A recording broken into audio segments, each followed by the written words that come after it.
किसी भी इंसान के अंदर झांककर उसकी सच्चाई देख पाना बहुत मुश्किल है, जिसकी वजह से कई बार कई मासूम अपनी जिंदगियां खो देते हैं। विश्वास इंसानियत का एक महत्वपूर्ण अंश है, जिसकी मजबूत नींव पर सदियों से समाज चलता आ रहा है। लेकिन दुर्भाग्यवश कई बार इसी विश्वास को ढाल बनाकर ऐसे जुर्म को अंजाम दिया जाता है जिसे सुन के हम सबकी रूह कांप उठती है।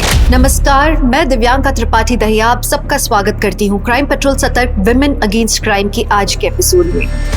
कंट्रोल रूम, केयर नगर थाने के पास एक लाश बरामद हुई है। नजदीकी पुलिस जल्द से जल्द पहुंचे। केयर नगर थाने के पास एक लाश बरामद हुई है। नजदीकी पुलिस जल्द से जल्द पहुंचे।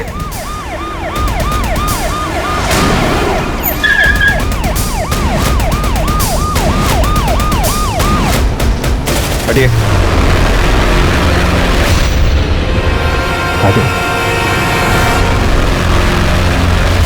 आई 4 बज गए, मुझे लेट हो रहा है। अच्छा रुक बेटा, थोड़ा सा नाश्ता कर ले, दोपहर में भी तुमने कुछ नहीं खाया आई था। बहुत जरूरी क्लास है, कल भी तुमने खाने के चक्कर में मुझे लेट करा दिया था। मैं आके पक्का खा लूंगी। बेटा थोड़ा सा तो खा लेना, थोड़ा सा। तो बैग लेके कहाँ जा रही? हाँ बोला था ना, ये ट्यूशन जाने की कोई जरूरत नहीं है। घर पे बैठ, स्कूल क्या जाने दिया, पर निकाला है तेरे। दिन भर बस बाहर जाने का मौका चाहिए इसे, और कुछ नहीं है। सुनिए ना, जाने दीजिए इसे, कल स्कूल में टेस्ट है। तो चुप कर, असल मुसीबत की जड़ तो तू ही है। एक लड़का तो दे नहीं पाई मुझे। छोड़ना, क्या तू भी रोज रोज इसी किचकिच में पड़ा रहता है? जी पढ़ना चाह रही है, पढ़ने दे। अरे जो करना है करे। इन दोनों माँ बेटी ने नाक में दम कर रखा है मेरा। नहीं होती तो अच्छा होता। अरे दादा,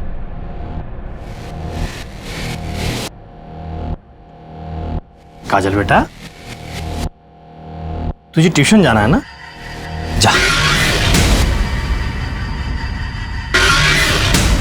अरे अरे काजल बेटा, नाश्ता। काजल काजल सुन तो।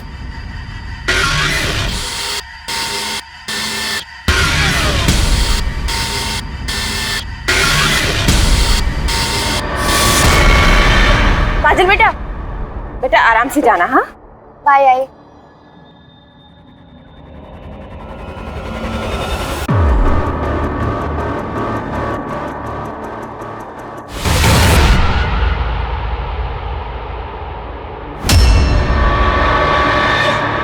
साहब, काजल 5:30-6 बजे तक ट्यूशन से घर लौट आती थी, लेकिन अभी रात के 9 बज रहे हैं, अभी तक घर नहीं लौटी है। अपने आस पड़ोस में चेक किया? कहीं ऐसा तो नहीं अपने किसी दोस्त के घर में खेल कूद रही? साहब हमने सब जगह पर देख लिया, वो किसी दोस्त के यहाँ नहीं है। हम ट्यूशन टीचर के पास भी गए थे, सब किसी को कुछ भी नहीं पता।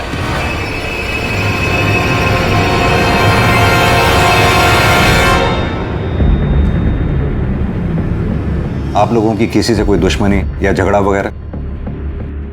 नहीं साहब, ऐसा तो कुछ नहीं है। और काजल, उसकी किसी से कोई दुश्मनी, कोई मनमुटाव? साहब वो सिर्फ 13 साल की, उसकी किसी से क्या दुश्मनी होगी? साहब हमारे पड़ोस में एक लड़का रहता है, शुभम, 16 साल का है। 2 दिन पहले उसकी काजल के साथ कहासुनी हुई। सॉरी।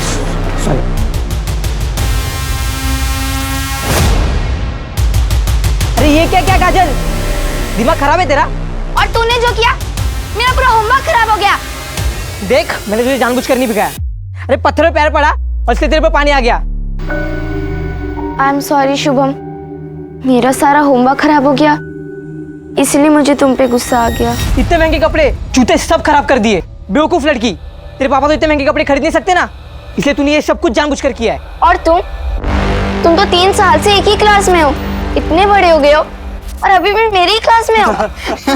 ओ शुभम, क्या बात कर रही है? तेरे मुंह पे बेइज्जती। क्या झगड़ा कर रही है? चल अंदर। ठीक है, हम शुभम से बात करते हैं। अगर आप लोगों को कुछ याद आए तो हमें बताइएगा। ठीक है साहब। सर, काजल की फोटो आसपास के थानों में भेज दी है और नाकाबंदी भी कर दी है। काजल की फोटो को सभी चेक पॉइंट्स पर भी भेज दिया है। सर, आपको ये किडनैपिंग का केस लगता है क्या? काजल का बाप रवि एक फैक्ट्री में मामूली वर्कर है, माँ हाउस वाइफ है। फिरौती की रकम कहाँ से दे पाएंगे? अगर मकसद फिरौती नहीं है तो इसका मतलब काजल को नुकसान पहुंचाने के इरादे से टारगेट किया गया है। और जब वजह दिखाई न दे तो अंजाम सोच से भी ज्यादा भयानक होता है। शुभम से बात करते हैं, फिलहाल तो हमारे पास वही लीड है।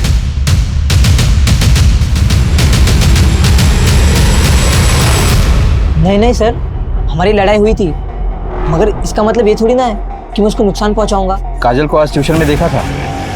हाँ सर, मैंने देखा था उसे, मगर हमारी बात नहीं हो पाई।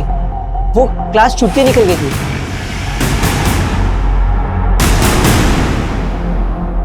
शुभम और ट्यूशन के बच्चों के बारे में पता करो, मामला संगीन है, खबरियों को भी इन्फॉर्म करो। ये केस प्रायोरिटी है, हमें जल्द से जल्द काजल को ढूंढ निकालना है। Sir,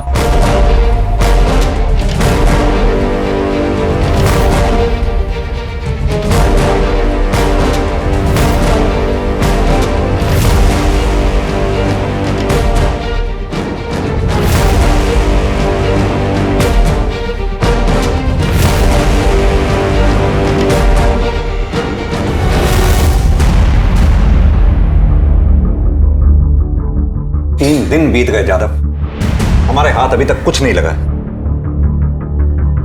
CCTV camera?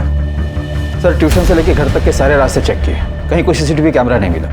आसपास के एरिया की चेकिंग जारी है, लेकिन हमारे हाथ में कुछ नया लगेगा इसके चांसेस बहुत कम है सर। समय निकलता जा रहा है यादव, हमें यह भी नहीं पता काजल इस वक्त कहां होगी, किस हाल में होगी।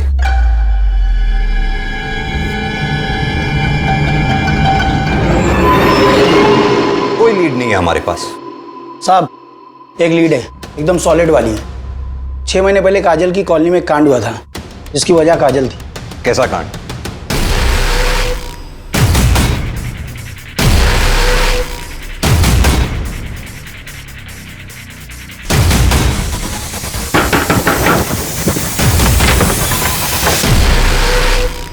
छह महीने पहले हमारे घर में पूजा थी, तब मैंने काजल को आस पड़ोस में प्रसाद देने के लिए भेजा था। सविता मौसी, सविता मौसी।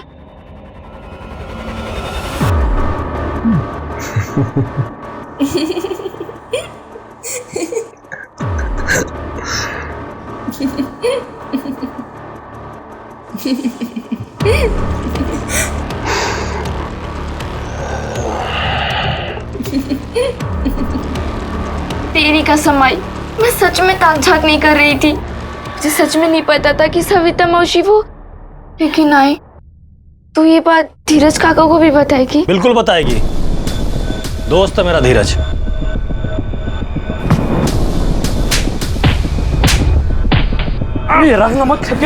क्या बता सकते हैं नितिन कहाँ मिलेगा?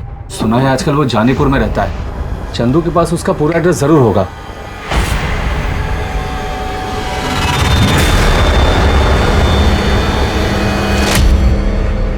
साहब, जिस दिन काजल गायब हुई थी, उस दिन मैंने नितिन को काजल के ट्यूशन के बाहर देखा था। कहीं उसी ने तो हमारी काजल को। काजल कहाँ है? मुझे नहीं पता साहब। 17 सितंबर की शाम 5:30 से 6:30 बजे के बीच में कहाँ था तू? मुझे याद नहीं आ रहा साहब, शायद काम पर था। काम? कौन सा काम? हम जानते पिछले 6 महीने से तू किसी काम पर नहीं है। वो मेरा मतलब है कि मैं काम ढूंढ रहा था। 6 महीने पहले तक तेरे पास सब कुछ था, पैसा, अच्छी नौकरी, लड़की। अचानक सब छू मंतर हो गया। घर बैठे बैठे काफी फ्रस्ट्रेट हुआ होगा ना? हाँ, उस बेवकूफ लड़की की वजह से, काजल, जिसने मेरी जिंदगी बर्बाद कर दी, और उसका चाचा वो चंदू कुछ ज्यादा ही उछल रहा था। और इसी बात का बदला लेने के लिए तूने प्लान बनाया, काजल को किडनैप कर लिया। मैंने ऐसा नहीं किया साहब, मैं पिछले 6 महीनों से उस कॉलोनी में गया ही नहीं। कॉलोनी में नहीं गया? 17 सितंबर की शाम काजल की मां मनीषा ने तुझे उसी कॉलोनी में देखा था। क्या करने गया था वहां? सच सच बता दे, वरना तेरा वो हाल करूंगा कि तू कुछ भी करने लायक नहीं रहेगा। अक्सर जाता हूँ, पर सिर्फ सविता को देखने के लिए। आई शपथ, मैंने कभी काजल के लिए बुरा नहीं सोचा। 13 साल की बच्ची, कातिल को जरा भी दया नहीं है इसे मारने। कितनी बुरी तरह से मारा है। लोग हम लोग बॉडी को पोस्टमार्टम के लिए भेजो जादव। मुझे इसकी रिपोर्ट जल्द से जल्द चाहिए। काजल की गर्दन पर रस्सी जैसी किसी चीज से गला घोटे जाने के निशान है। अपनी टीम से कहो आसपास का एरिया अच्छी तरह से सर्च करें। जी सर, टीम पूरी एरिया को अच्छी तरह से सर्च कर रही है। छोटे से छोटा क्लू भी पीछे नहीं छोड़ेंगे सर। ये किलर जो कोई भी है, इसे हर हाल में पकड़ना होगा। जी सर।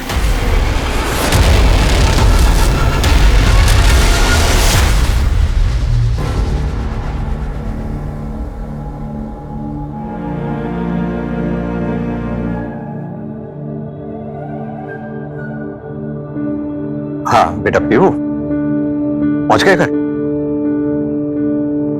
हाँ हाँ, अरे नहीं, ऐसे ही किया था। नहीं भूलूंगा, मुझे याद है। कॉपी और पेंसिल ना, हाँ लेकर आऊंगा। लाऊंगा। हाँ ऐसे ही किया था। ठीक है बेटा, ध्यान रखना अपना। पापा को भी काम है, अभी रखता हूं। बाय।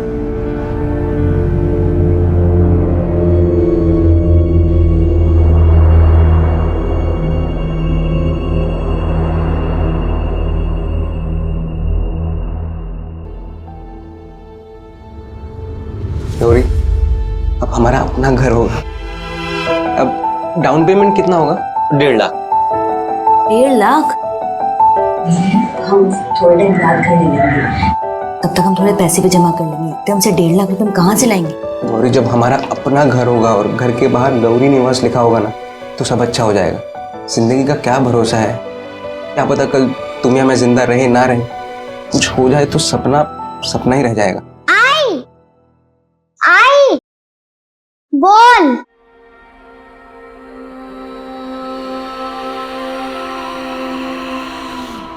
आई खुशबू, खुशबू आई, आई खुशबू।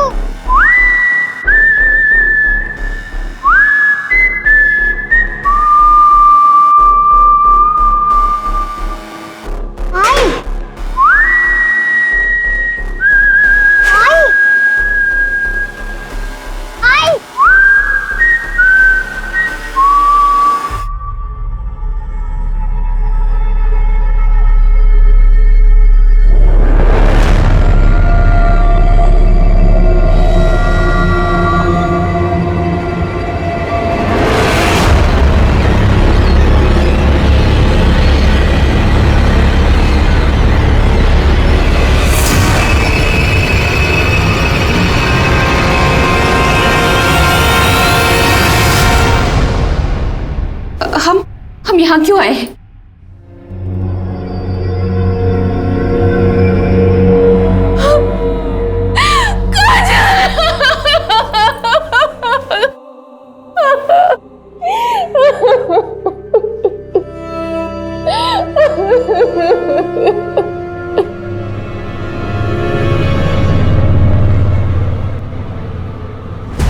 काजल के मर्डर से पहले उसके साथ कई बार रेप किया गया था। काजल की पोस्टमार्टम रिपोर्ट के मुताबिक उसकी हत्या 5 दिन पहले हो गई थी, यानी कि उसकी किडनैपिंग के 2 दिन बाद 19 से 20 फरवरी के बीच। और जैसा कि हमें शक था, काजल का मर्डर रस्सी से गला घोंट कर किया गया है। सर, काजल के गले पर नायलॉन की रस्सी की ट्रेसेस मिले, येलो कलर की रस्सी। काजल के घर के आसपास बात करो, जिस दुकान पे भी इस तरह की रस्सी मिलती है उनसे पता करो। मुझे पिछले 15 दिन में जिस किसी ने भी इस रस्सी को खरीदा उन सब की डिटेल चाहिए, शायद कुछ हाथ लगे। सर, ऐसे कैसे हो सकता है कि किलर को किसी ने भी नहीं देखा? हमारे हाथ में एक भी विटनेस नहीं है। कातिल बहुत शातिर है जादव, वो ये बात बहुत अच्छी तरह से जानता था कि उस एरिया में सीसीटीवी कैमरास है ही नहीं। इसका मतलब उसने उस एरिया की रेकी की होगी, फिर पूरी प्लानिंग के साथ उसने काजल को किडनैप किया। सर, काजल की किडनैपिंग के वक्त उसने बिल्कुल भी शोर नहीं मचाया था। हो सकता है कि ये किडनैपर उसके जान पहचान वाला हो। मैं काजल की फैमिली और उसके आस पड़ोस के लोगों की डिटेल्स निकलवाता हूँ। जादव, जिस किसी पे भी शक है उठा लाओ उसे।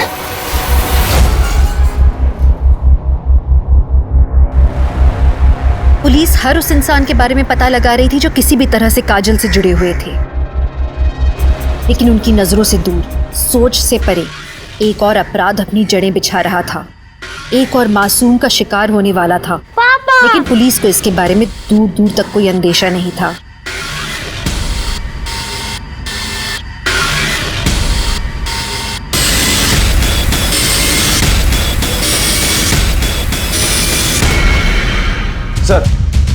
सर, काजल की कॉलोनी में एक पड़ोसी से पता चला कि काजल का बाप रवि बेटा चाहता था और मनीषा और काजल के साथ बुरा सलूक भी करता था। कभी कभार तो हाथ भी उठाता था। इतनी छोटी सी बच्ची के ऊपर हाथ उठाता था। और वो चंदू, काजल का चाचा, रवि का छोटा भाई, वो भी कुछ अजीब है। उसे बच्चों से कुछ ज्यादा ही लगाव है। हमेशा कॉलोनी के बच्चों के आसपास ही रहता है, कभी मिठाई तो कभी चॉकलेट देकर अपने पास बुलाता रहता है। लेकिन कभी किसी ने उस चंदू के खिलाफ कंप्लेंट क्यों नहीं की? सर जब हमें ये पता चला तो हमने कुछ और लोगों से भी पूछताछ की। उनका कहना था कि चंदू अजीब तो है पर उसने किसी के साथ कुछ गलत नहीं किया। तो क्या सब गलत होने का इंतजार कर रहे हैं? यादव, ये भी तो हो सकता है कि काजल इसका पहला शिकार रही है। रवि काजल का सगा बाप है, काजल का रेप हुआ। एक बाप अपनी बेटी के साथ ऐसा कुछ भी हो सकता है यादव। इंसान को जानवर बनने में सिर्फ 1 सेकंड लगता है। अरे साहब, आप असली मुजरिम को पकड़ने के बजाय हम लोग को फंसा रहे हैं। अरे मैं बाप हूं उसका, सोच भी कैसे सकते हैं आप ऐसा?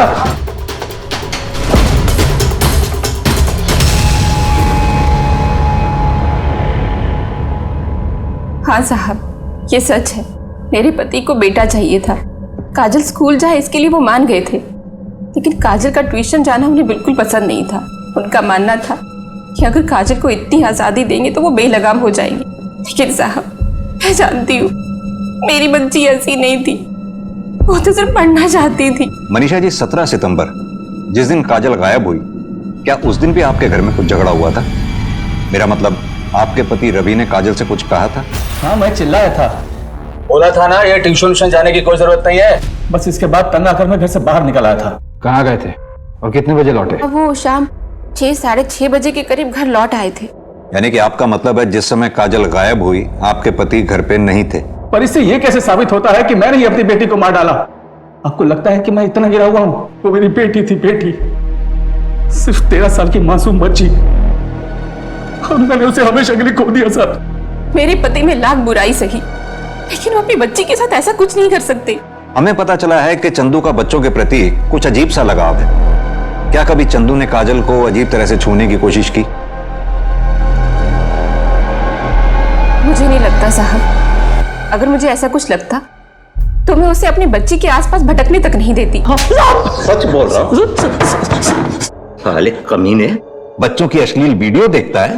तो साहब, मैं मानता हूँ कि मैंने वो वीडियो देखे थे, लेकिन सब काजल वो तो मेरे भाई की बेटी है, उसके साथ कुछ करने की सोच भी नहीं सकता। मैं एकदम सच बोल रहा हूँ साहब। इसकी खातिरदारी में कोई कमी नहीं छूटनी चाहिए। तब तक मारो जब तक ये सच ना बोले। साहब, मैं एकदम सच बोल रहा हूँ साहब।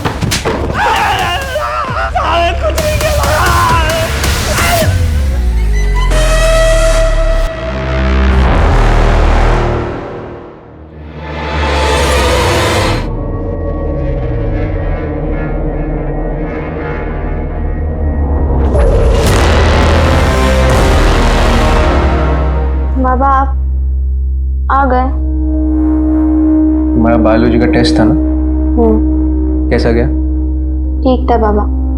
तुम खाना लगा दो, मैं हाथ मुंह धोकर आता हूँ।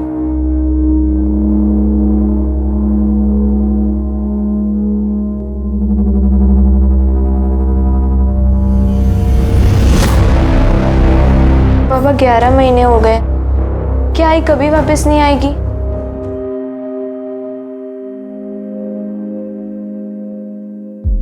आएंगी बेटा, क्यों नहीं आएंगी? आज पूरन पोली बनाई थी, तेरे लिए ले आई। उसने जरा चाय बनाना। तृष्णा बेटा, रुक जाओ। मैंने वो धारणा और रितेन घर पर अकेले, कल परसों मिलते।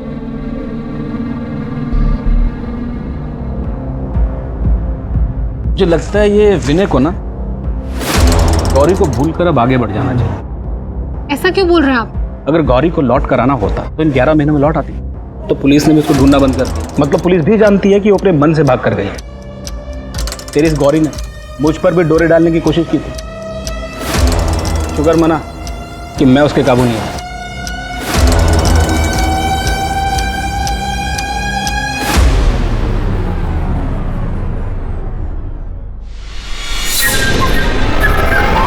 इंग्लिश टीचर ने तो कुछ पढ़ाया ही नहीं और सारे लेक्चर्स फ्री गए। अरे यार श्रुति, क्या हुआ? मेरी बहन रानी के लिए कैंडी लेनी थी पर दुकान तो पीछे ही छूट गई। अब इतनी दूर वापस चल के कौन जाएगा? एक काम करते हैं, तू जाकर लेके आ, मैं यहाँ खड़ी हूँ, तेरी वेट कर रही हूँ। ओके। ये चंदू पिछले 15 दिन से हमारी हिरासत में है, लेकिन इसकी स्टेटमेंट में कोई चेंज नहीं आया। कन्फेशन मिलना मुश्किल है।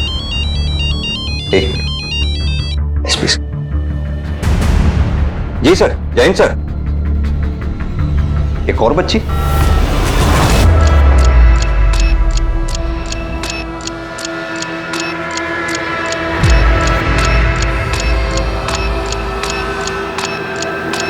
और चाहिए? मेरे पास बहुत सारा है। हाँ, ये मेरा फेवरेट है। पता है, मेरी गाड़ी में बहुत सारा रखा है, आ देता हूँ।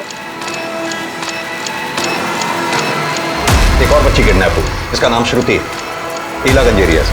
हमें टीलागंज की पुलिस के साथ मिलकर काम करना होगा। एक और मासूम उस जानवर के शिकंजे में फंस गई थी और इस बार भी ये शिकार दिन दहाड़े खुले आम हुआ, वो भी श्रुति के घर से 5 मिनट की दूरी पर। पिछली जीत उसके सर चढ़ने लगी थी, वो खुद को भगवान मानने लगा था, इतना शक्तिशाली जिसे कोई पकड़ नहीं सकता। पुलिस पहली बच्ची काजल को बचाने में नाकाम थी। गौरी के बारे में पुलिस को कुछ भी नहीं पता था और अब तीसरी बच्ची भी किडनैप हो गई थी। क्या था आखिर श्रुति के नसीब में आगे? क्या ये केसेस आपस में जुड़े हुए थे या पुलिस अलग अलग क्रिमिनल से डील कर रही थी? क्या पुलिस गुमराह होकर सच में गलत राह पर चल पड़ी थी या इस केस का और भी भयानक रूप अब तक किसी के सामने नजर नहीं आया था? सर, ये बच्ची है श्रुति सिंह, उम्र 10 साल। कल दोपहर को लगभग 1 बजे के आसपास जब ये स्कूल से लौट रही थी, इसे किडनैप कर लिया गया। बेटा श्रुति कहाँ है? उसे स्कूल से आने में लेट होगा क्या? आंटी, मैं श्रुति से बात नहीं करूंगी। उसने बोला था वो मेरे लिए वेट करेगी और वो चली गई। चली गई? कहाँ चली गई? वो कोई अंकल थे। कौन अंकल? पता नहीं। मैं जब कैंडी लेकर मुड़ी तो मैंने देखा वो उनके साथ जा रही थी। मैं उसे बहुत आवाज दी, फिर भी वो नहीं रुकी। सर, मैंने मीना से पूछताछ करी लेकिन हमें कुछ खास पता नहीं चला। उस आदमी का कोई ट्रेस मिला? नहीं सर, ये आदमी बहुत ज्यादा शातिर है। शर्मा, तुम्हें क्या लगता है श्रुति और काजल इन दोनों का किडनैपर सेम है? सर, किडनैपर का विक्टिम प्रोफाइल काफी सिमिलर है। काजल और श्रुति दोनों की एज लगभग बराबर है सर, 10 साल और 13 साल। किडनैपिंग का तरीका भी बिल्कुल सिमिलर है सर। किडनैपर आया, बहुत आराम से लड़की को उठाया और हवा में गायब सर।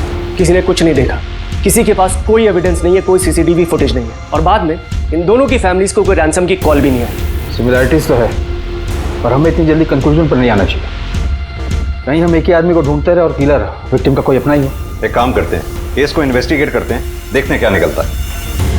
राइट साहब।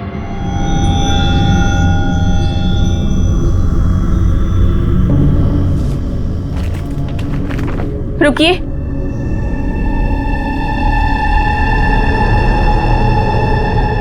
आपके लिए मैंने पुलिस से झूठ बोला। जिस दिन काजल का कत्ल हुआ आप घर नहीं आए थे। कहीं पुलिस जो कह रही है वो सच? क्या बोला तूने? वो तो पुलिस वाले हैं, उनका काम है शक करना, पर तू ऐसा कैसे सोच सकती है? दोबारा ऐसी बकवास की ना तो जान से मार दूंगा। एक तरफ काजल की मौत की खबर से मनीषा और रवि के बीच की दरार और बढ़ रही थी और दूसरी तरफ पुलिस के पास एक और दिल दहलाने वाला केस आया। शहर से दूर डेड बॉडीज मिली, एक नहीं बल्कि 2।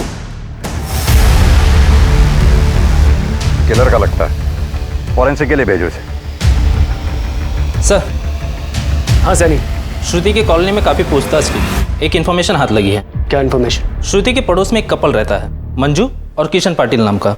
इनके अपने कोई बच्चे नहीं हैं और श्रुति का इनके घर काफी आना जाना था, यहाँ तक कि वो अपने घर से ज्यादा इन्हीं के घर पे रहती थी। देख श्रुति, तेरे लिए भजी लाई। अच्छा है ना? बहुत अच्छा है। तुम्हें श्रुति को हमेशा के लिए अपने पास रखना। हो सकता है इन दोनों ने श्रुति को गायब किया है ताकि उसे अपने पास रख सके। इन दोनों के बायोडाटा निकलवा और पुलिस स्टेशन बुलवा। सर। सर, उस औरत का नाम गौरी शिंदे था और वो बच्चा उसका बेटा था रुजुल शिंदे। कुछ 11 महीने पहले गौरी के पति विनय ने उन दोनों की मिसिंग कंप्लेंट भी लिखवाई थी। 11 महीने? जी सर। तब आप इस ब्रांच में नहीं थे, पर मुझे केस थोड़ा याद है। गौरी अपने बेटे को लेकर मार्केट के लिए निकली अपने घर से, पर वापस नहीं लौटी। कोई सस्पेक्ट? सर, हमने उसकी फैमिली और आस पड़ोस के लोगों से पूछताछ भी की थी, पर कुछ खास हाथ नहीं लगा था। उन दोनों की पोस्टमार्टम रिपोर्ट्स कब तक आएंगी? कल तक मिल जाएगी। ओके।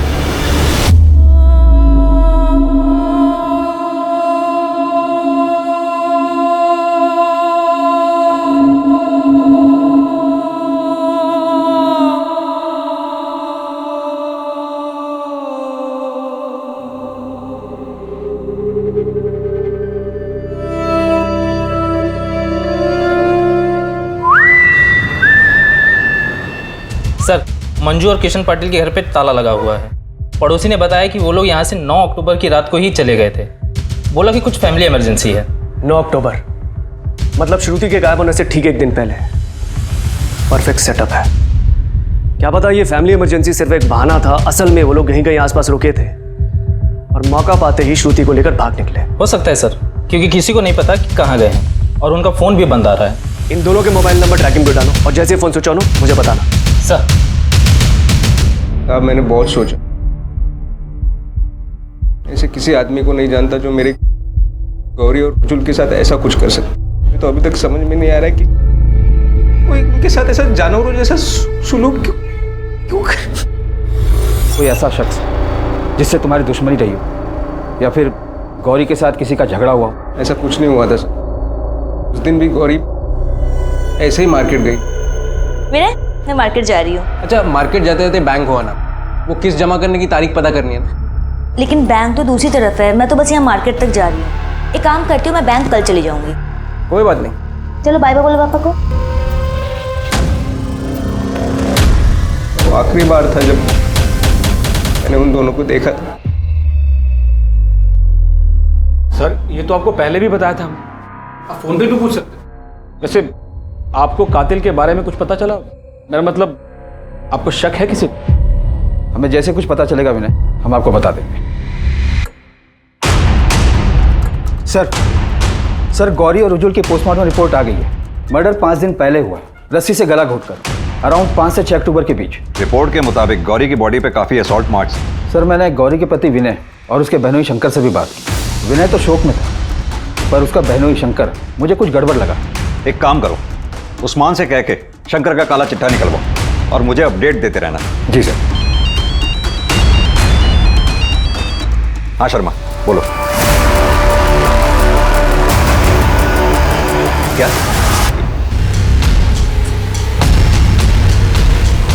सर आइए। शर्मा, सिचुएशन बहुत डेंजरस होती जा रही। कातिल के मुंह खून लग चुका है। अगर श्रुति और काजल का हत्यारा एक ही है तो आई एम श्योर वो अपना अगला शिकार बहुत जल्द करेगा। ये बैग लेके कहाँ जा रही है? बोला था ना, ये ट्यूशन जाने की कोई जरूरत नहीं है। दिन भर बस बाहर जाने का मौका चाहिए इसे, और कुछ नहीं है।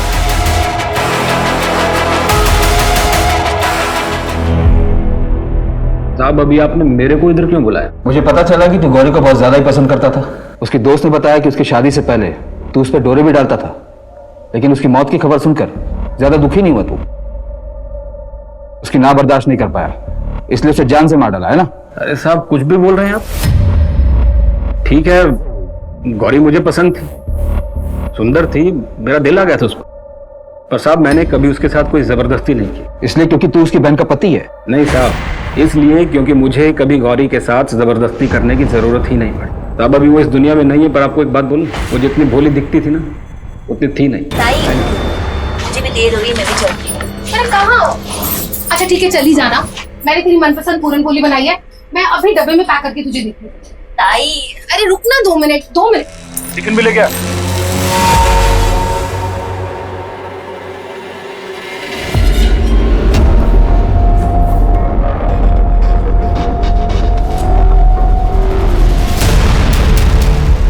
जी क्या कर रहे हैं आप? थोड़ा मुझे, यही मैं चिल्लाऊंगी अब। ये मुझे विनय को बोल दूंगी सब। क्या नाटक कर रही है तू? ये जानती है मेरे को पसंद करती है, बस बोलती नहीं है। ये आप ही बोलो साहब, गलती उसकी थी या मेरी? गलती उसी की थी। सबके सामने खींचकर थप्पड़ मारना चाहिए था तुझे, तब तेरी अकल ठिकाने आती। जो भी है साहब, पर मैंने गौरी का किडनैप नहीं किया और ना इसका खून किया है। साहब, मेरे पास कोई वजह ही नहीं थी उसको मारने की। थी। गौरी ने तुझे धमकी दी थी कि वो तेरे बारे में विनय को सब कुछ सच बता देगी। तू डर गया, तेरा भांडा फूटने वाला था, और बदनामी होती वो अलग। ऐसा कुछ हो उससे पहले ही तूने गौरी को किडनैप कर लिया। मैंने ऐसा कुछ नहीं किया साहब, और आपके पास मेरे खिलाफ कोई सबूत है क्या? अभी तो नहीं है, लेकिन अगर मुझे पता चला कि इस मर्डर के पीछे तेरा हाथ है तो तुझे बचकर जाने भी नहीं दूंगा, इतना याद रख ले। कुछ नहीं किया, कुछ नहीं किया। मुझे लगता नहीं है चंदू अपना मुंह खोलेगा। सर, श्रुति के मर्डर के समय चंदू पुलिस कस्टडी में था। तो ये खूनी कैसे हो सकता है? सैनिक, मंजू और किशन पाटिल, इन दोनों के बारे में कुछ पता चला? नो सर, उन सबके फोन अभी बंद आ रहे हैं। इन दोनों केसेस में कुछ तो है जो हमसे छूट रहा है।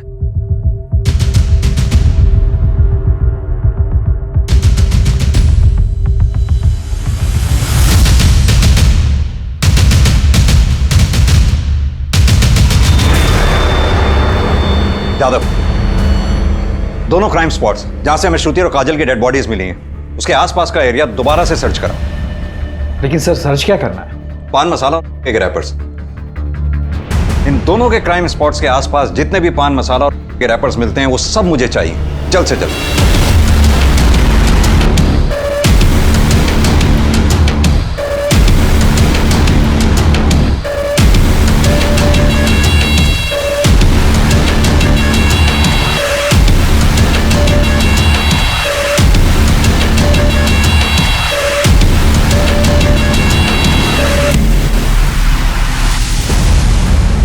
मेरा अंश सही है शायद। इसी ब्रांड का रैपर मैंने रुजुल की पॉकेट से बरामद किया था, और यही सेम रैपर्स मैंने वहां देखे थे जहां से श्रुति और काजल इन दोनों की बॉडीज हमें मिली थी। और अब उन लेंस में भी हमें यही रैपर मिले जहां से श्रुति और काजल को किडनैप किया गया था।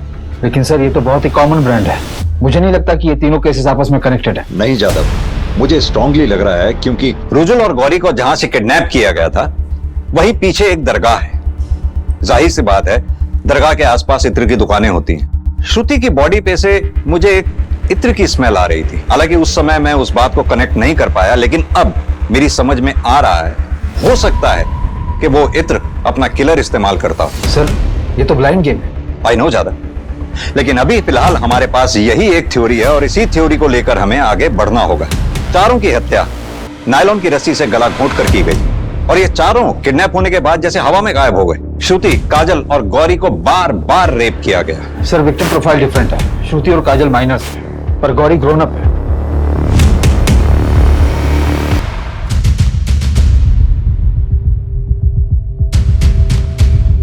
पता नहीं क्यों मुझे ऐसा लग रहा है कि ये सारे केसेस आपस में कनेक्टेड हैं। अभी के लिए मान लेते हैं इन सारे केसेस में एक ही हत्यारा है, सीरियल किलर। उसका प्रोफाइल तैयार करते हैं। मेल, 35 से 42 साल के बीच। करेक्ट, क्योंकि गौरी की उम्र 32 साल की थी। उसे कंट्रोल करने के लिए एक स्ट्रांग आदमी चाहिए। शर्मा, तुम उस इत्र के पीछे लगो जो मैंने श्रुति की बॉडी पे स्मेल किया था। वो एक खास तरह का मिक्सचर था, ऊद और मस्क का। इत्र शॉप्स में जाके उसके बारे में पता करो। पर सर, शहर में तो बहुत सारी इत्र की दुकानें। जानता हूं, जहां से रुजुल और गौरी गायब हुए थे वहां से शुरू करो।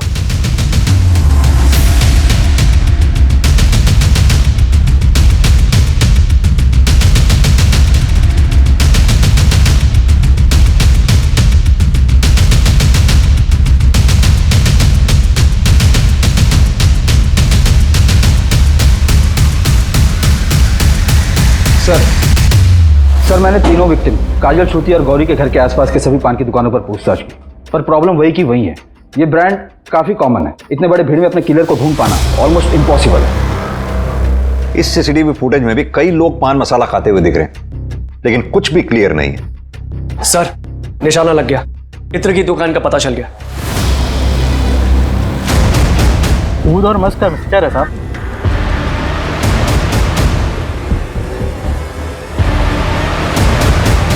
एग्जैक्टली वही खुशबू है। हमें उन सभी लोगों के नाम और नंबर चाहिए जो ये वाला इत्र इस्तेमाल करते हैं। ठीक है साहब।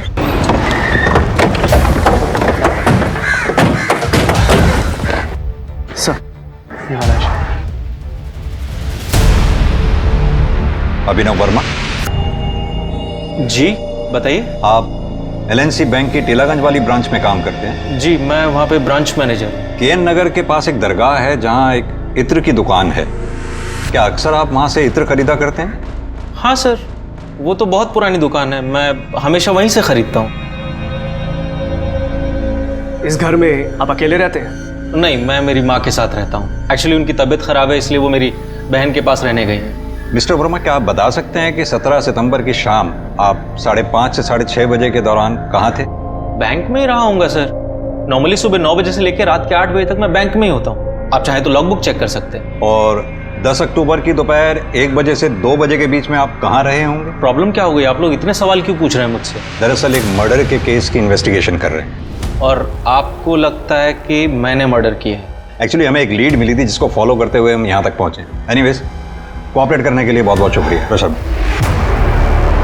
सर 17 लोगों से पूछताछ कर चुके हैं, लेकिन अभी तक किसी से कुछ पता नहीं चला। अब तो मुझे भी लग रहा है कि जादव सही बोल रहा है सर। इन तीनों केसेस का ना आपस में कोई कनेक्शन नहीं। सर मुझे लग रहा है हम गलत दिशा में जा रहे हैं। अंधेरी गली में निशाना साधा था, वो शायद गलत था। हमें फिर से ग्राउंड जीरो पे आके इस केस की शुरुआत करनी होगी।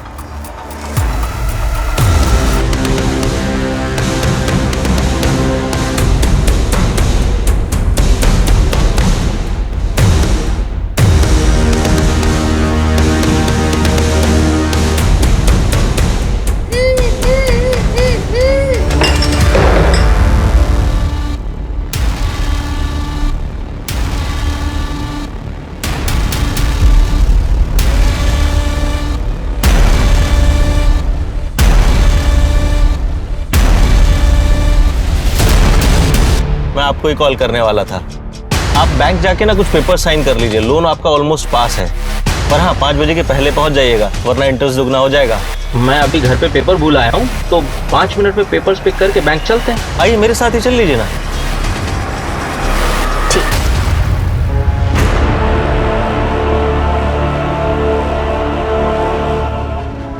जैसे मैंने हासिल किया, गौरी को मैंने सब कुछ दिया सर। और बदले में मैं क्या चाहता था? जब चाहूँ, जहाँ चाहूँ उसके साथ खेल सकूँ। उसका छटपटाना, दूर भागना, ये सब मुझे और आकर्षित करने लगा था उसकी तरफ। तो फिर तूने गौरी को मारा क्यों? इनफैक्ट गौरी से पहले काजल को क्यों मारा? क्योंकि वो मेरे सर का दर्द बन चुकी थी सर।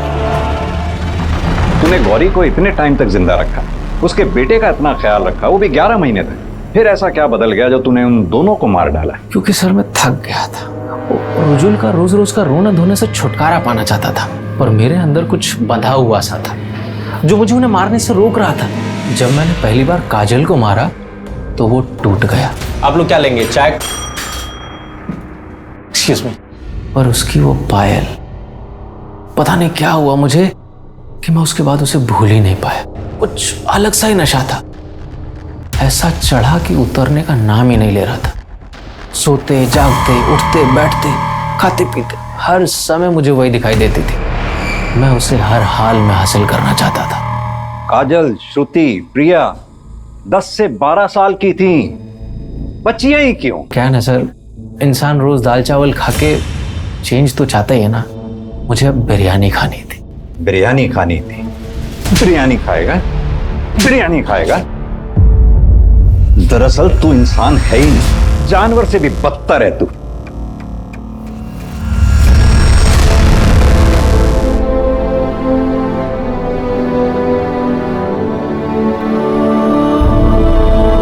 एक जानवर के पागलपन और स्वार्थ की वजह से 3 मासूम बच्चियां, एक मासूम बच्चा और एक लाचार औरत अपनी जिंदगियों की जंग से हार गए।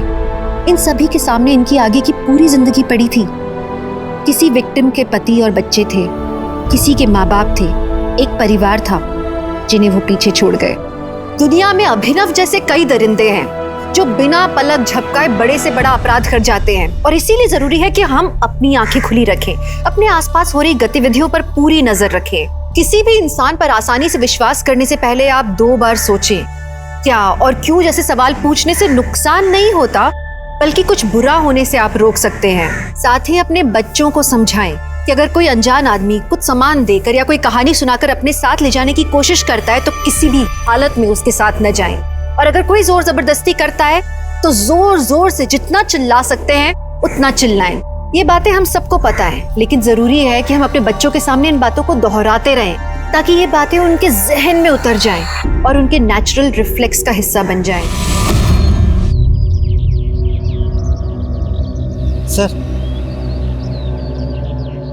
सर, इस लॉकडाउन में प्रदूषण ही नहीं, क्राइम भी कम हो रहा है। एकदम ठीक बोला गुप्ता। पिछले 1 महीने में सिर्फ 3 मर्डर और 2 रेप केस रिपोर्ट हुए अपने थाने में। हेलो, क्या? ये पकड़। हाँ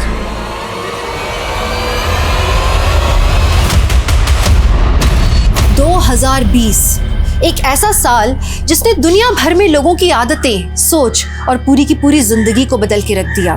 कोरोना के पहले की और बाद की जिंदगी में तालमेल बैठाने की कोशिश कर रहे हैं हम सब। एक तरफ हमारा देश लॉकडाउन से निकलकर अनलॉक की तरफ बढ़ रहा था, वहीं एक ऐसी घटना हुई जिसने इंसानियत को शर्मसार ही नहीं किया बल्कि हमारे समाज के सामूहिक चरित्र पर सवालिया निशान लगा दिए। हाल ही में एक वीडियो इंटरनेट पे काफी वायरल हुआ था, शायद आप लोगों ने भी देखा होगा। बीच बाजार में एक लड़की को गोलियों से छलनी कर दिया गया। लोग तमाशबीन बने रहे, कोई बचाने नहीं आया। ये अपराधी इस तरह की हिम्मत, ये दुस्साहस कहां से लेकर आते हैं? और ज्यादा डरावनी बात यह है कि जुर्म के ऐसे वारदात अब हमें चौंकाते भी नहीं, जैसे कि अब हम आदी हो चुके हैं इनके। ये केस सिर्फ एक हिंसक अपराध को नहीं दर्शाता, बल्कि ये हमारे अंदर पनप रही असंवेदनशीलता को भी उजागर करता है। ये केस 2020 के भारत की एक डरावनी तस्वीर दिखाता है। जंग दो देशों के बीच में नहीं है, जंग औरत और जुर्म के बीच में चल रही है। कौन थी वो लड़की जिसके साथ ये सब हुआ? क्यों की गई थी उसे खामोश करने की कोशिश?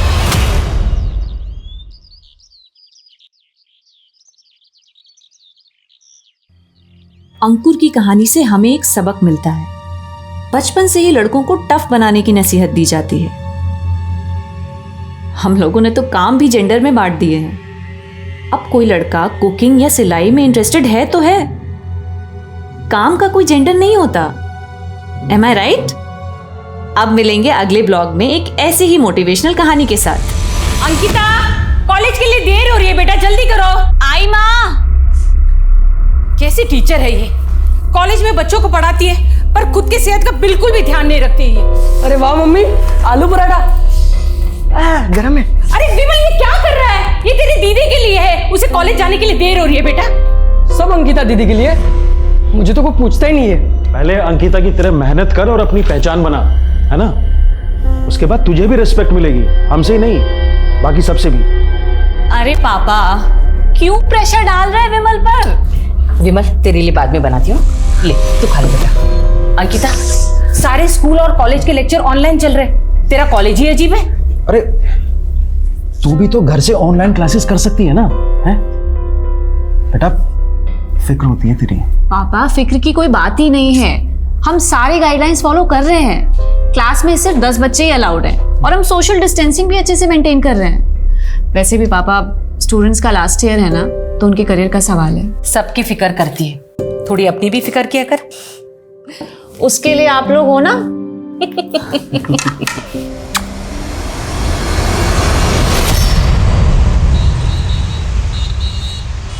पीछे का अच्छा सुनना, कल का अभी याद है कितना मैं देख मैजिक दिखाता हूँ इससे।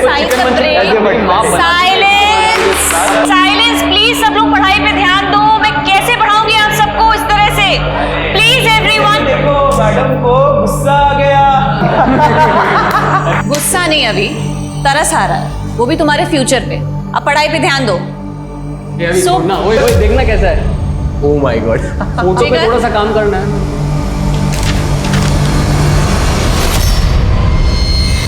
ये क्या है? आपका नाम तो लिखा नहीं है मैंने, और वैसे भी आप इतनी सुंदर नहीं हो कि मैं आपकी फोटो बनाऊंगा।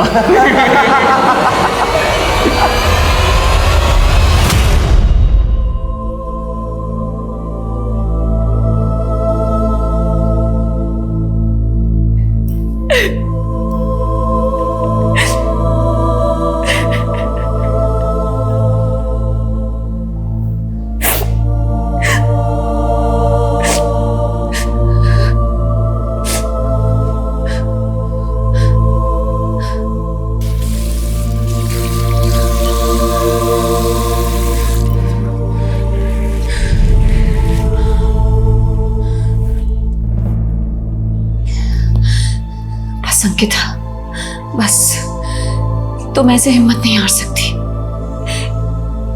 आखिर बच्चे ही तो हैं। You have to be strong, very strong.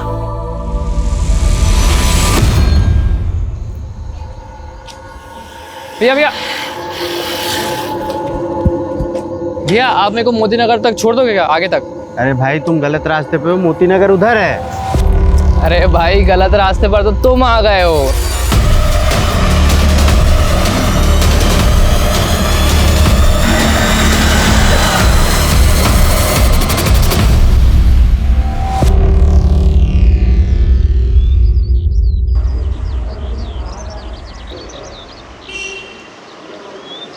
Everyone please pay attention, ये थ्योरी पिछली बार एग्जाम्स में आई थी।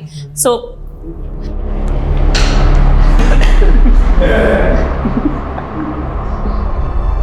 बहुत मजा आ रहा है ना आप लोगों को, लेकिन याद रखना 25% मार्क्स इंटरनल हैं, वो इंटरनल के मुझे आपको देने हैं आपके ये क्लास परफॉर्मेंस के अकॉर्डिंग। ये अभी देख हमको धमकी दे रही है। धमकी नहीं दे रही हो, सच कह रही हो। मुझे नहीं लगता है कि आप लोग पढ़ाई में बिल्कुल भी इंटरेस्टेड हैं। Yes, not interested. तो चलो आज फिर कुछ बातें कर लेते हैं। चलो बातें करते हैं। तो ऐसा करते हैं कि मैं अपना एक सीक्रेट आप लोगों से शेयर करूंगी और उसके बाद आप अपनी बातें मुझसे शेयर कर सकते हैं। जब मैं 16 साल की थी तभी आपको पहला प्यार हुआ था, है ना मैडम? जब मैं 16 साल की थी तब मेरे साथ बहुत बुरा हुआ था।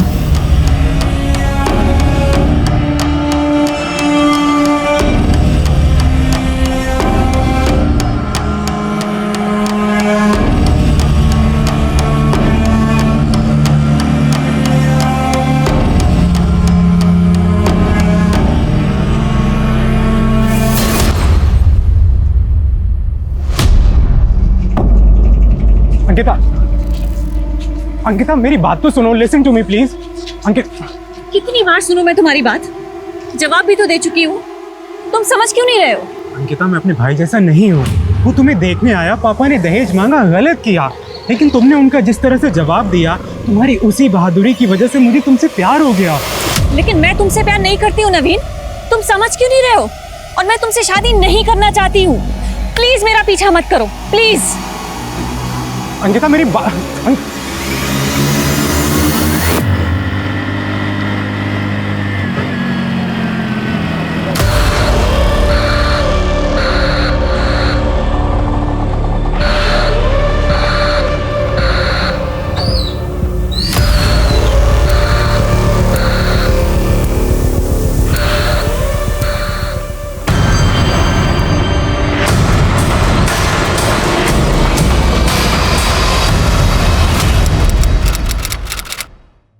हाँ हाँ मैं अभी आ रही हूँ। हाँ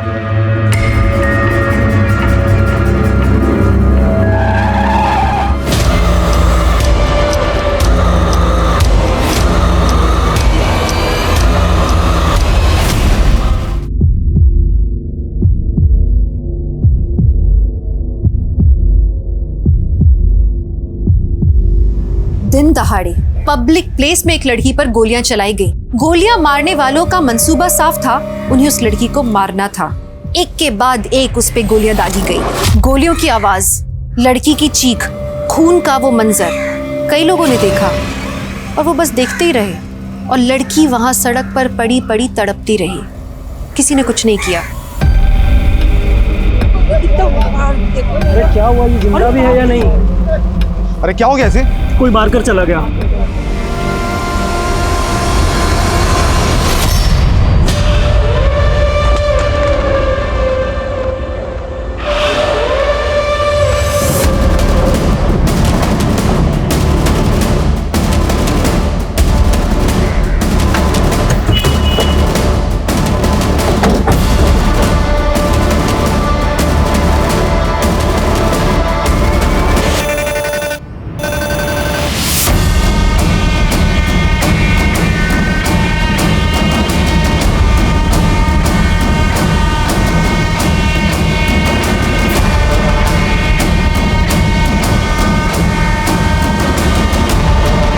साहब यहाँ से मैं भागते हुए आया, फिर देखा तो यहाँ पे एक वैन खड़ी हुई थी।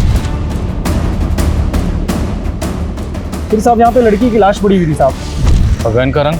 हल्के हरे रंग की थी साहब।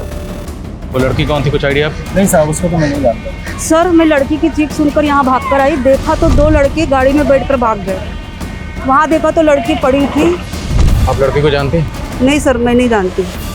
दिल्ली और हरियाणा बॉर्डर पे अलर्ट भेजो, कोई भी हल्के हरे रंग की वैन बिना चेकिंग के बॉर्डर क्रॉस नहीं करनी चाहिए। Yes sir. लड़की को कौन सा हॉस्पिटल में लेकर गए?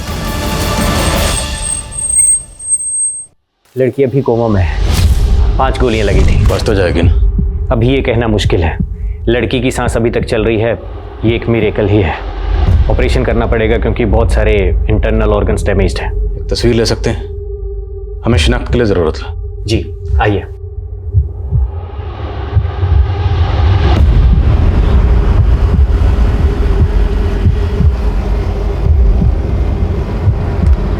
जितनी जल्दी हो सके। सर ये देखिए, इस लड़की का वीडियो सब जगह वायरल हो रहा है।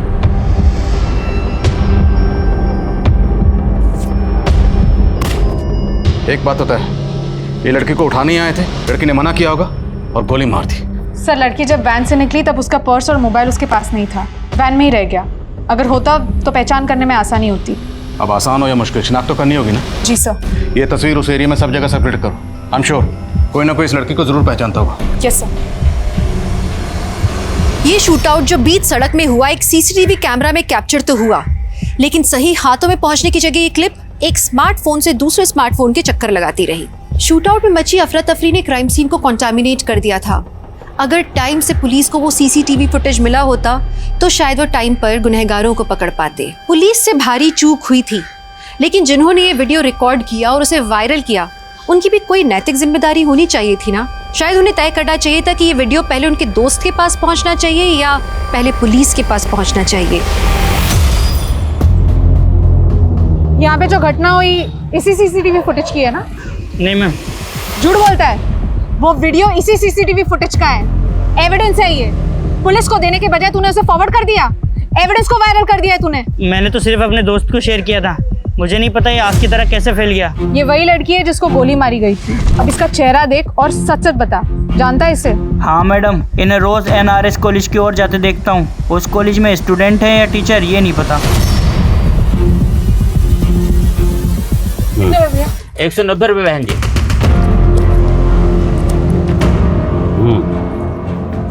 अरे ओ बहन जी, अपने छुट्टे पैसे तो लेके जाइए।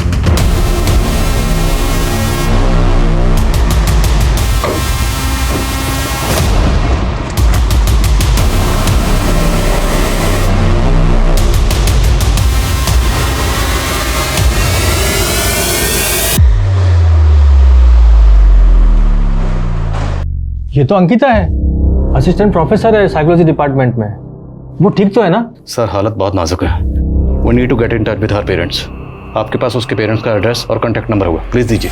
क्या अंकिता अस्पताल में है? आप जल्दी हॉस्पिटल आ जाइए। जी मैं बस अभी आता हूँ। पहले आप ये बताइए कौन से अस्पताल में है वो? कैसा लग रहा हो? एकदम हीरो जैसा। मैं तो ऐसा ही। पंकज, क्या चल रहा है ये सब? मैं तो बस ऐसे ही। एक मिनट, और तू क्या मेरे बॉयफ्रेंड पे डोरे डाल रही है? अगली बार अगर तू उसके आसपास भी दिखी ना तो तेरे इस बालों में ना मैं चिंगम चिपका दूंगी। अरे हम तो बस टाइम पास कर रहे थे। शांत रह, तू निकल यहाँ से, हट। और तू टाइम पास कर रहे थे? हाँ, तुम्हारा ना बहुत हो गया, अब मुझे तुम्हारे साथ नहीं रहना। I hate you. Sir Ankita बहुत ही मेहनती लड़की थी, मुझे तो यकीन ही नहीं हो रहा है कि कोई इस पर गोली क्यों चलाएगा। अंकिता का किसी से कोई अफेयर, कोई झगड़ा? सर कंफर्म तो कुछ नहीं पता, लेकिन कई टीचर्स का मानना है कि दीपांकर और अंकिता के बीच में कुछ था और पिछले 15 दिन पहले कुछ। बस मुझे जो कहना था मैंने कह दिया है, अब आइंदा से तुम ऐसा कुछ नहीं करोगे। सर मैंने अंकिता को इतने गुस्से में पहले कभी नहीं देखा। जरूर दीपांकर ने कुछ गलत किया होगा। मैंने अंकिता से बात करने की कोशिश भी की पर उसने टाल दिया। सर वो प्रोफेसर दीपांकर।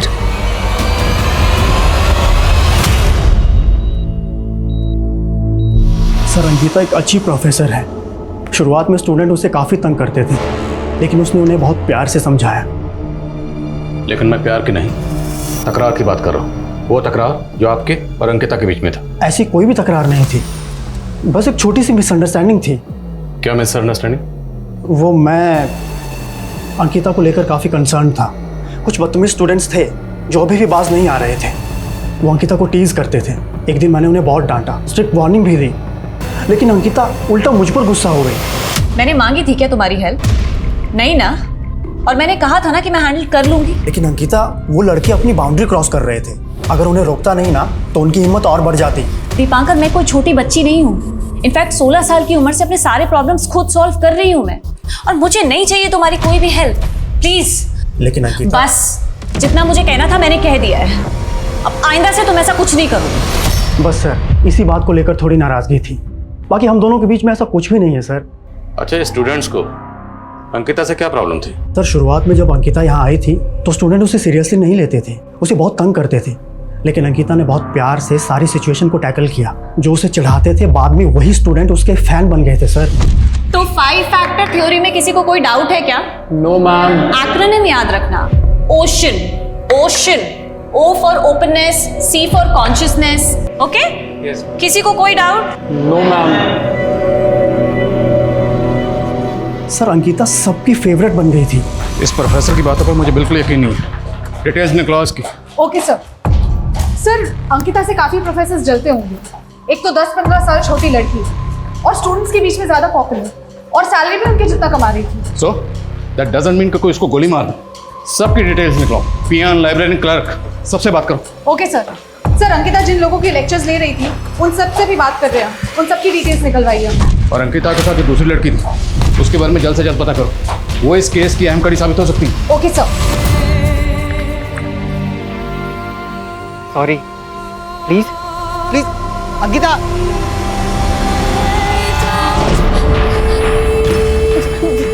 अरे मैम कहाँ जा रही है? वो मेरी बेटी अंकिता, वो अंदर है। मैं उसकी माँ हूँ, मुझे एक बार उसे मिलना है। ऑपरेशन चल रहा है, आप लोग अंदर नहीं जा सकते हैं। ऑपरेशन? किस बात का ऑपरेशन? गोली लगी है ना उसे। गोली? हाँ। किसने मारा मेरी बेटी को? ये क्या बोल रही है? मुझे एक बार उसे मिलना है, मुझे उसे मिलना है। मैं कह रही हूँ मुझे नहीं मिलना, मैं आपके सामने आ क्यों नहीं मिल सकती? मुझे मिल सकते हैं। आ जाओ, आ जाओ।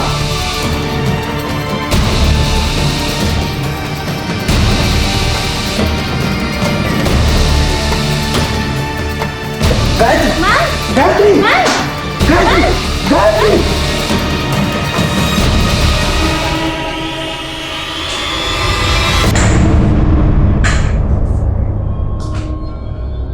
क्या आजकल के मुजरिम को कानून का कोई डर नहीं रह गया है?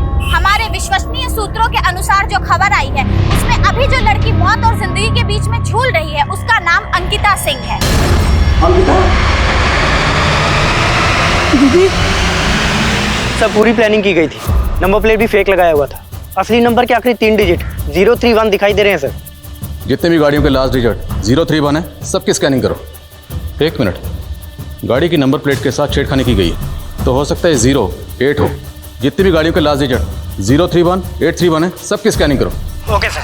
सर अंकिता के साथ जो दूसरी लड़की थी उसकी फोटो आसपास के एरिया में शेयर की है। खबरियों से भी कहा है जल्दी कुछ पता लगना चाहिए। अंकिता के स्टूडेंट्स, उनसे बात है? सर एक लड़का है जिगर, वो कुछ कहना चाहता है। अंकिता मैम बहुत अच्छी थी सर। पहले मैं उन्हें बहुत परेशान करता था। उनकी जगह कोई और टीचर होती तो वो मेरे घर पे कंप्लेन करती थी या फिर मुझे सस्पेंड करवा देती, लेकिन अंकिता मैम ने ऐसा नहीं किया। वो हमेशा हमें समझने की कोशिश करती थी। वो हमारी दोस्त बन गई थी सर। हमारी क्लास का हर स्टूडेंट मैम से कुछ भी शेयर कर सकता था। वो मैम, मैं आपसे कुछ कहना चाहता था। हाँ बोलो जिगर। वो मैम, जिगर टेक योर टाइम, कोई जल्दी नहीं है, आराम से बताओ। हाँ तुम पहले बैठो बैठो।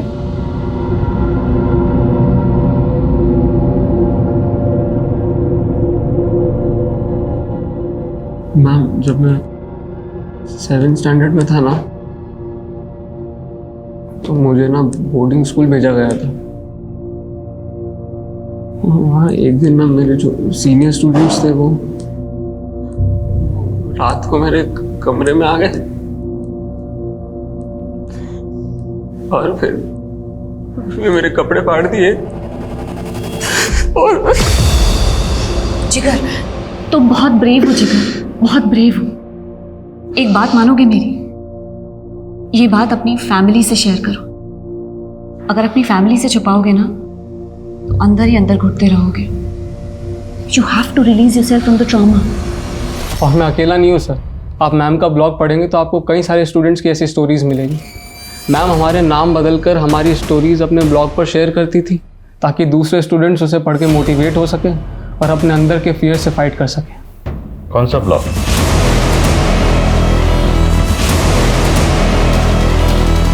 अंकिता की कॉल डिटेल्स आ गई है। 2 नंबर है जिनकी कॉल पैटर्न्स थोड़ी अजीब है।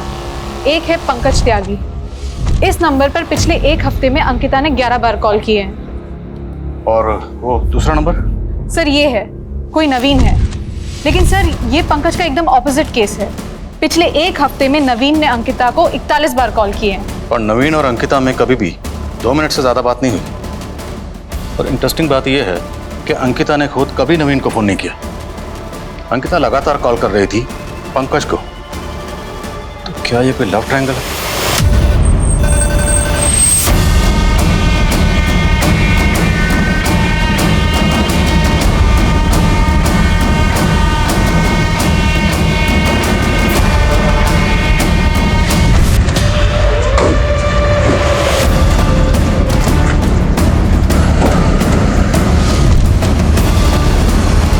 अंकिता ने अपने ब्लॉग पर 5 स्टोरी शेयर की। पहली स्टोरी एक ऐसे लड़के की है जैसे मोलेस्ट किया गया। अंकिता ने उसकी स्टोरी उसका नाम बदलकर शेयर किया। But we know who this guy is. Jigar. Sir, इन कहानियों का अंकिता पे गोली लगने से क्या कनेक्शन हो सकता है? अंकिता सोशली एक्टिव थी। वो स्टूडेंट्स पर होने वाले जुर्म से पर्दा उठा रही थी। हो सकता है उसने किसी अब्यूजर को बेनकाब किया हो और जिसे बेनकाब किया उसी ने अंकिता पर हमला किया। सर, जिगर ने तो अपनी कहानी आके हमें खुद बता दी, लेकिन हम बाकी के सारे स्टूडेंट्स से कैसे बात करेंगे? अंकिता तो अपने ब्लॉग में रियल नाम यूज करती नहीं थी। हमें स्टूडेंट से मिलकर उनको कन्विंस करना पड़ेगा। अब ये सेकंड स्टोरी देखो। जयंती नाम की लड़की की है जिसे उसका फादर ही मोलेस्ट कर रहा था। जयंती की कहानी काफ़ी दुखद थी, लेकिन वो अब अपने पिता के चंगुल से आज़ाद है। उसकी माँ ने अपनी बेटी पर विश्वास किया और अपने पति से अलग हो गई। अंधेरा कितना ही गहरा क्यों ना हो, पर रोशनी को रोक नहीं सकता। ज़रूरत है बस कोशिश करने की। और तीसरी स्टोरी एक ऐसी लड़की की है जिसे ब्लैकमेल करके सेक्स ट्रेड में धकेला गया, लेकिन अंकिता ने उसे कोई नाम नहीं दिया। ऑनलाइन डेटिंग के जाल में एक लड़की बुरी तरह फंस गई। उसके पार्टनर ने उसका वीडियो बना लिया था और उसे ब्लैकमेल कर रहा था। अपनी अय्याशी के लिए उसका सौदा कर रहा था। मैं इस लड़की को आज़ाद करवा कर रहूंगी। सर, अंकिता तो आउट ऑफ द वे जाके सबकी मदद कर रही थी। जाहिर सी बात है, इस नेक काम में उसने कई दुश्मन बनाए होंगे और हो सकता है अंकिता पर हमला उन्हीं में से किसी ने किया हो। सर, हमें अंकिता के सारे स्टूडेंट से बात करनी होगी और उनसे जानना होगा कि अंकिता उनकी प्रॉब्लम सॉल्व करने के लिए एक्शन क्या ले रही है। करेक्ट। जिगर से कहो सब स्टूडेंट को इकट्ठा करें। मैं उनसे पर्सनली बात करूंगा। गो। सर। हेलो सर, गोली चलाने वाले जिस कार में फरार हुए थे, हमें वो कार मिल गई है। हाईवे से थोड़ा दूर लवारिश पड़ी मिली। वहाँ हाईवे पर आसपास कोई सीसीटीवी है? नहीं सर, लेकिन एक आई विटनेस मिला है सर, जिसने इसी गाड़ी में से 2 आदमियों को उतरकर बाइक पर जाते हुए देखा है, लेकिन वो बाइक का नंबर नहीं देख पाया। मैंने खबरियों को बाइक की तलाश में लगा दिया सर। इतना तो तय है कि अंकिता पर यह हमला बदला लेने के लिए किया गया था। सर्च करते रहो। आज की डिजिटल दुनिया में 4G 5G की स्पीड से भाग रहे हम। दुनिया बहुत तेज हो गई है, लेकिन दूसरों के लिए वक्त नहीं है हमारे पास। किसी की तकलीफ समझना, किसी के लिए मदद का हाथ बढ़ाना, करना तो हम सब ये चाहते हैं, करना भी चाहिए, पर वास्तव में क्या हम ये करते हैं? अंकिता एक ऐसी अनोखी लड़की थी जो सिर्फ खुद के लिए नहीं जीती थी। उसे दूसरों के दर्द का एहसास था। उसे कोई क्यों दर्द पहुंचाना चाहेगा? कोई उस पे जानलेवा हमला क्यों करेगा? सवाल कई सारे थे। अंकिता की जिंदगी से जुड़े कई सारे राज अभी खुलने वाले थे।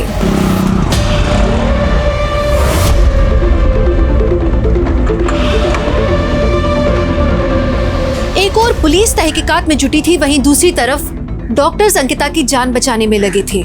जितनी जिंदगियों को अंकिता ने छुआ था, वो सब उसके लिए दुआएं मांग रहे थे। हमें पता चला कि आप में से कुछ स्टूडेंट्स ने अंकिता मिस से अपनी स्टोरी शेयर की थी। हमें शक है कहीं उन पर यह हमला इसी वजह से तो नहीं हुआ। तो स्टूडेंट्स कौन कौन है? डोंट वरी, आपका नाम डिस्क्लोज नहीं किया जाएगा और ना ही आपकी आइडेंटिटी रिवील की जाएगी। बोलिए। रिमेंबर, अंकिता मिस ने कभी आपकी मदद की थी। आज उनके गुनहगारों को पकड़ने के लिए हमें आपकी मदद की जरूरत है।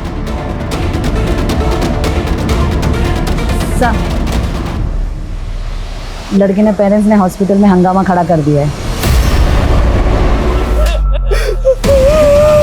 तेरी वजह से। Excuse me ma'am. हाँ मैम, मेरा नाम मीतू है। मेरे फादर को उनके किए की सज़ा दिलवाई थी अंकिता मैम ने। मैम, कहीं मेरे फादर ने तो अंकिता मैम पर हमला नहीं करवाया?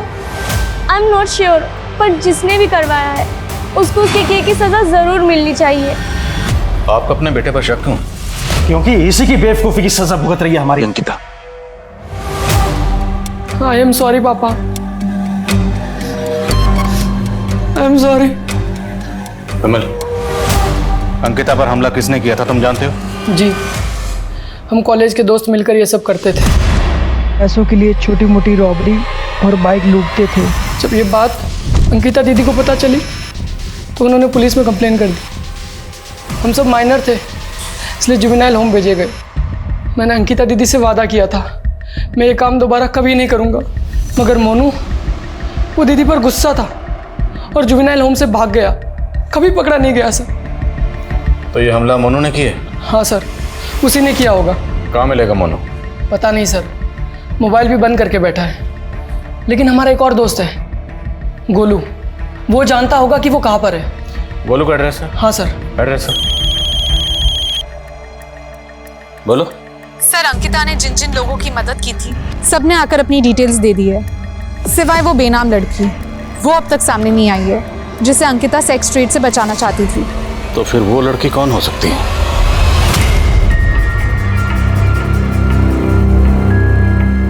अरे नाजिया, मेरी बच्ची कितनी खूबसूरत लग रही है तू। अरे बहुत ही खुशकिस्मत है जो इतने बड़े और पैसे वाले घर में तेरा रिश्ता हुआ है। तू तो बस अपने शौहर और उसके घर वालों को खुश रखना। अरे सुनो। हाँ सर। इस लड़की को तुमने ऑटो से छोड़ा था? हाँ साहब, इस लड़की को तो मैंने छोड़ा था वहाँ। लेके चलो मुझे वहाँ। चलो।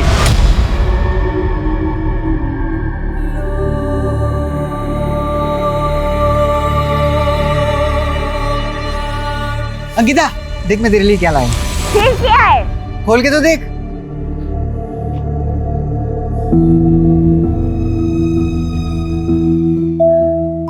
गुलाब। देखो Ankita, I love you. Please please, sorry, please माफ कर दो ना। बस बस बस बस, ठीक है, तुमको माफ किया।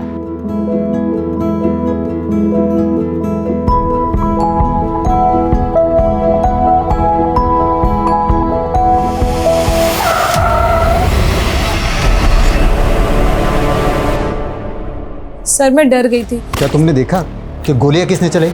सर, जिसने गोली चलाई थी उसका मुंह ढका हुआ था, लेकिन उसके एक हाथ में उसने ब्रेसलेट पहना था जिस पे सनम लिखा था और कुछ उर्दू से भी छपा हुआ था। बोल। सर, मोनू ने मुझे बोला था अंकिता दीदी का रूटीन निकालने को। मोनू ने हमला किया अंकिता पे? मुझे इस बारे में कुछ नहीं पता सर। मैंने उससे पूछा भी था कि तू क्या प्लान कर रहा है, पर उसने मुझे कुछ नहीं बताया।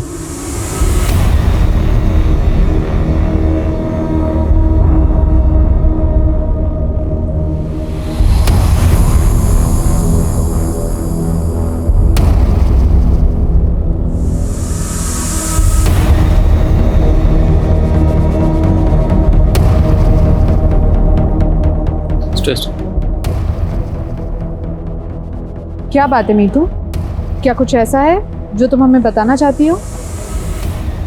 बोलो, डरो मत। मैम, अंकिता मैम ने हमसे अपना एक सीक्रेट शेयर किया था। शायद उस बात का इस केस से कुछ लेना देना हो। कैसा सीक्रेट? जब मैं 16 साल की थी तब मेरा रेप हुआ था। क्या? 16 साल की उम्र में अंकिता का रेप हुआ था? हमें नहीं पता था कि अंकिता के साथ ऐसा कुछ हुआ था। आपकी अपनी बेटी। हाँ बोलो। सर, उस बाइक को पीला कुआं की ओर जाते हुए देखा गया, लेकिन उस बाइक ने पीला कुआं का टोल प्लाजा क्रॉस नहीं किया। सर, हो सकता है कि उस बाइक ने बीच में कहीं पे रास्ता बदल लिया हो। मतलब वो बाइक राजनगर और पिलखुआ के बीच में ही कहीं है। 2-3 पेट्रोलिंग टीम बनाओ और ढूंढो उन्हें। याद रहे, वो किसी भी सूरत में बच के नहीं निकलने चाहिए। वो बाइक और बाइकर्स मुझे चाहिए हर हाल में। Okay sir.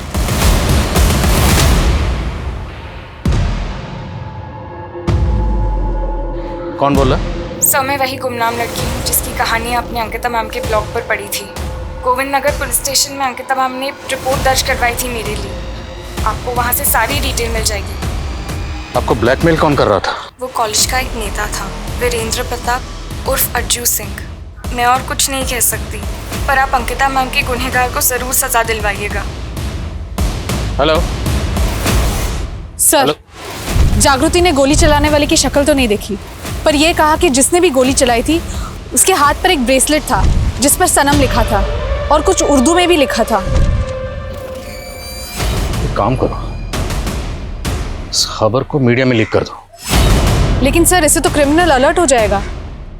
Do it. Okay sir. पर हाँ, मुझे वीरेंद्र मिश्रा उर्फ अज्जू सिंह की डिटेल चाहिए। उसकी डिटेल्स गोविंदनगर पुलिस स्टेशन से मिल जाएगी, वहाँ उसके खिलाफ केस दर्ज हुआ था। Okay sir. Excuse me sir. Hello, ठीक है सर, नवील मिल गया है जिसने पिछले हफ्ते अंकिता को कई सारे कॉल्स किए थे। सर मैंने कुछ नहीं किया।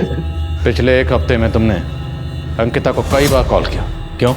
स्टॉक कर रहा था उसे? सर प्यार करता था उससे, अभी भी करता हूँ। दहेज की वजह से उसने मेरे भाई का रिश्ता ठुकरा दिया था सर।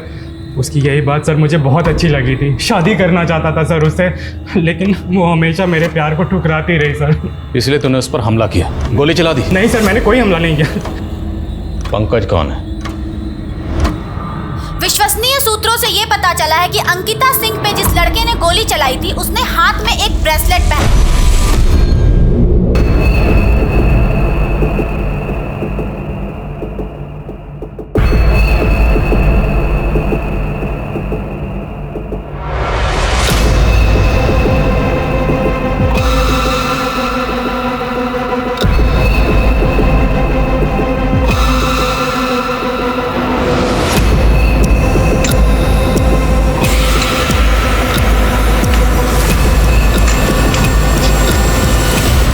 पिछले हफ्ते में अंकिता ने आपको कई बार कॉल किया। अंकिता और आपके बीच में क्या रिश्ता है? सर प्यार करते थे हम लोग एक दूसरे को।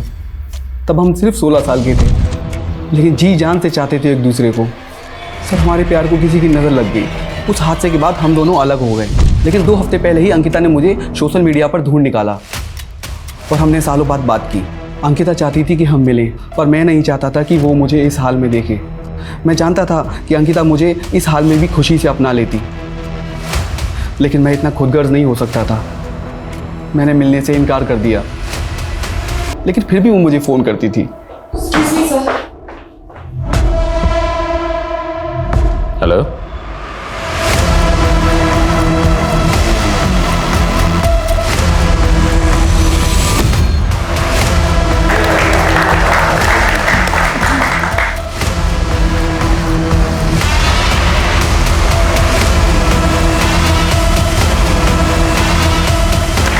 मुबारक हो बेटा, मुबारक हो, और आप सब लोगों को मुबारक हो।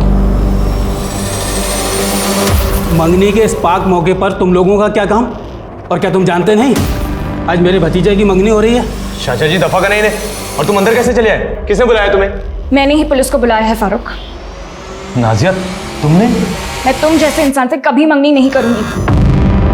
अंकिता सिंह पे जिस लड़के ने गोली चलाई थी उसने हाथ में एक ब्रेसलेट पहना था और उस ब्रेसलेट पे सनम लिखा था और उर्दू वर्ड के कुछ अल्फाज लिखे हुए थे। अगर आप में से किसी ने भी ऐसे व्यक्ति को देखा हो जिसने ऐसा कोई ब्रेसलेट पहना हो तो कृपया जो नीचे दिए गए नंबर है उस पर कांटेक्ट करें।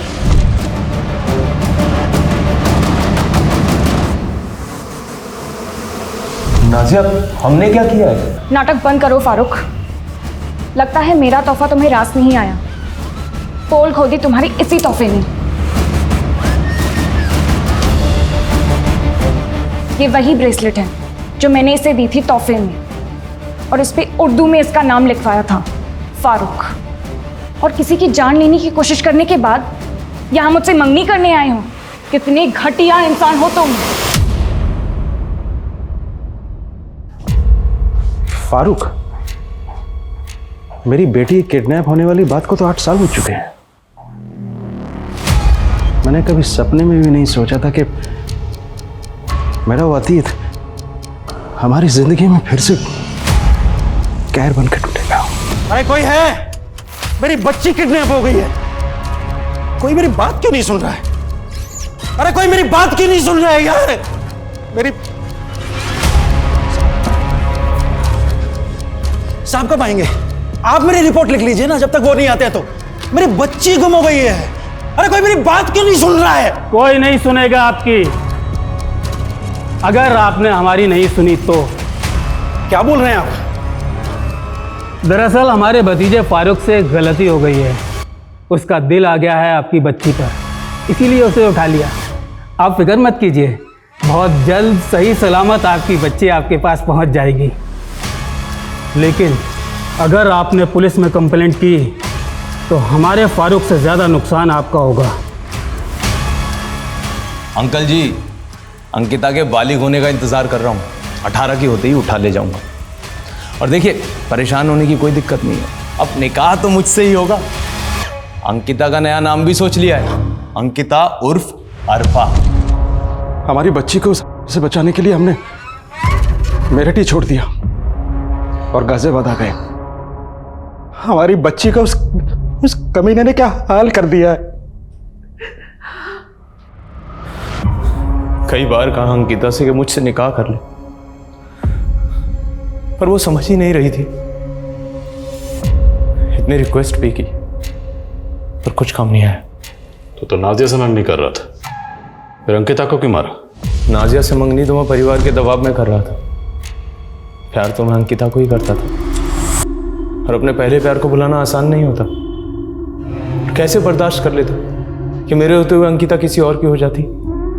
नहीं, मुझे ये मंजूर था ही नहीं। तो ये था ना वो जिसने अंकिता का रेप किया?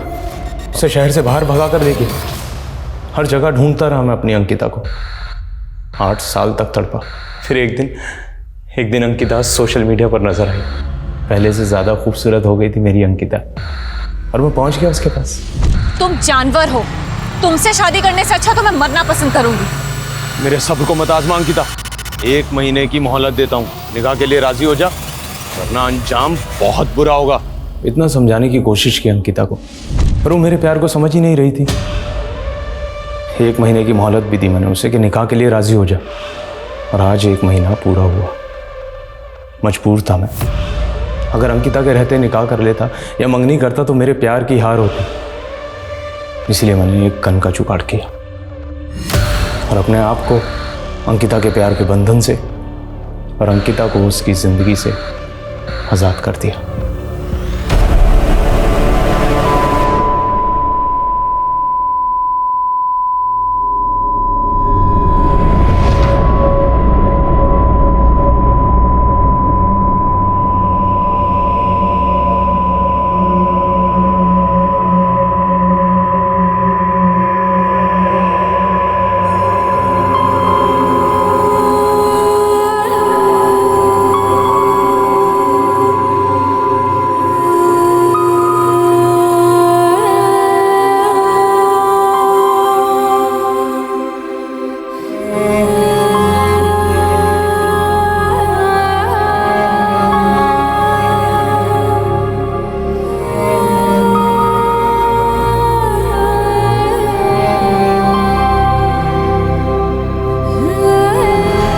मेरी नहीं हो सकती तो मैं उसे किसी और की भी नहीं होने दूंगा। उसकी ना में ही हाँ छुपी है। मतलब क्या है इसका? ना का मतलब ना ही होता है। लेकिन हमने अक्सर ये लाइनें फिल्मों में सुनी है, तालियां भी बजाई हैं सुन के। लेकिन कहीं ना कहीं यही डायलॉग्स हमारे समाज में मर्दों की सोच बताते हैं। एक लड़की की ना एक लड़के के लिए ईगो इशू क्यों बन जाती है? एक लड़की की मर्जी, उसकी पसंद नापसंद मायने क्यों नहीं रखती? ये सवाल पूछना जरूरी है, इसका जवाब जानना जरूरी है। हमें मानना होगा कहीं ना कहीं हम अपनी परवरिश में चूक रहे हैं। बच्चे अपने आसपास के माहौल से, अपने घर से ही ये सब सीखते हैं। जब बच्चे अपने से बड़ों में देखते हैं बात बात पे लड़ना, जिद करना, लड़कियों पे भद्दे कमेंट्स करना, लड़कियों का मजाक उड़ाना, उन्हें लगता है कि ये नॉर्मल है, मर्दों का ऐसा ही बिहेवियर होना चाहिए। और यहीं से हम गलत परवरिश की शुरुआत करते हैं। एक माँ, एक बहन, एक फीमेल कॉलीग या आपकी दोस्त, वो सब इस समाज में एक बहुत अहम भूमिका निभाते हैं। उनका अपना एक वजूद है and they deserve your respect. औरत को देवी मत मानिए, इंसान मानिए। बदलाव की शुरुआत यहीं से होगी। हम कहते हैं कि औरत और मर्द कंधे से कंधा मिलाकर चल रहे हैं, पर इस बात पर हम अमल नहीं करते। 2020 खत्म होने जा रहा है। आइए 2021 में हम खुद से ये वादा करें कि हम अपनी सोच को बदल देंगे और हर औरत जो अपने ऊपर हो रहे अन्याय को एक आम बात समझकर नजरअंदाज कर देती है, अब से वो इन बातों को नजरअंदाज नहीं करेगी। 2021 की औरत ये मान लेगी कि वो अबला नहीं है। अब मैं दिव्यांका त्रिपाठी दहिया लेती हूँ आपसे विदा। देखते रहिए क्राइम पेट्रोल सतर्क, विमेन अगेंस्ट क्राइम। एक औरत पे वार, अब हर औरत का भार। जय हिंद। क्राइम पेट्रोल्स के और भी दिलचस्प कहानी देखने के लिए हमारे चैनल को सब्सक्राइब करें और बेल आइकॉन दबाना न भूलें।